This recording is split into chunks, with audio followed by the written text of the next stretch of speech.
రాష్ట్రంలో మిగిలిన 8 లోక్సభ స్థానాలకు అభ్యర్థులను కాంగ్రెస్ ఇవాళ ప్రకటించే అవకాశం కనిపిస్తోంది. CM Revanth Reddy, deputy CM Bhatti Vikramarka, మంత్రి ఉత్తమ్ కుమార్ రెడ్డి ఇవాళ ఢిల్లీకి వెళ్తున్నారు. కాంగ్రెస్ కేంద్ర ఎన్నికల కమిటీ సమావేశంలో తుది నిర్ణయానికి రానున్నారు. రాష్ట్రంలో జరగబోయేటువంటి లోక్సభ ఎన్నికల్లో అత్యధిక స్థానాలను హస్తగతం చేసుకునే దిశగా కాంగ్రెస్ పార్టీ వ్యూహాత్మకంగా అడుగులు వేస్తోంది. ఇప్పటికే రాష్ట్ర వ్యవహారాల ఇన్ఛార్జి దీపాదాస్ మున్షి నాయకుల అభిప్రాయాలు సేకరించారు. 8 నియోజకవర్గాలకు సంబంధించి ఇప్పటికే సర్వేలు నిర్వహించిన సునీల్ కనుగోలు బృందం రాష్ట్ర నాయకత్వానికి నివేదిక అందించినట్లుగా తెలుస్తోంది. సర్వేలు స్థానిక నేతల అభిప్రాయాలు పరిగణనలోకి తీసుకున్నారు.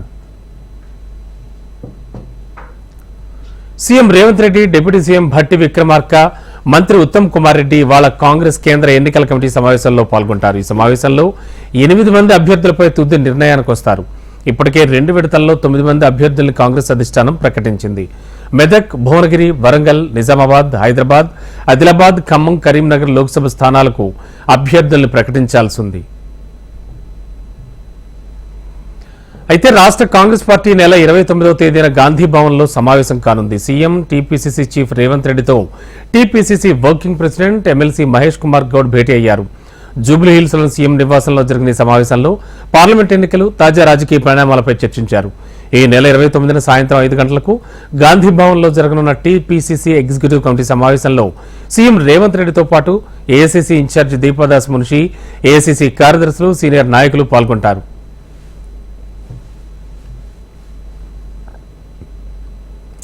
కాంగ్రెస్ పార్టీ ఇప్పటివరకు ప్రకటించిన 3 జాబితాల్లో తెలంగాణలో 9 స్థానాలకు అభ్యర్థులను ప్రకటించింది. వీటిలో నాగర్ కర్నూలు కాంగ్రెస్ ఎంపీ అభ్యర్థిగా మల్లు రవి, పెద్దపల్లి అభ్యర్థిగా గడ్డం వంశీకృష్ణ, సికింద్రాబాద్ అభ్యర్థిగా దానం నాగేందర్, మల్కాజ్గిరి అభ్యర్థిగా సునీతా మహేందర్ రెడ్డి, చెవిళ్ల అభ్యర్థిగా గడ్డం రంజిత్ రెడ్డి, మహబూబ్ నగర్ అభ్యర్థిగా ఏసీసీ కార్యదర్శి, సిడబ్ల్యూసీ ఆహ్వానితులు వంశీచంద్రెడ్డి, జహీరాబాద్ అభ్యర్థిగా మాజీ ఎంపీ సురేష్ షెట్కార్, నల్గొండ అభ్యర్థిగా కుందూరు రఘువీర్ రెడ్డి, మహబూబాబాద్ అభ్యర్థిగా కేంద్ర మాజీ మంత్రి బలరాం నాయక్ పేర్లను ఎంపిక చేశారు.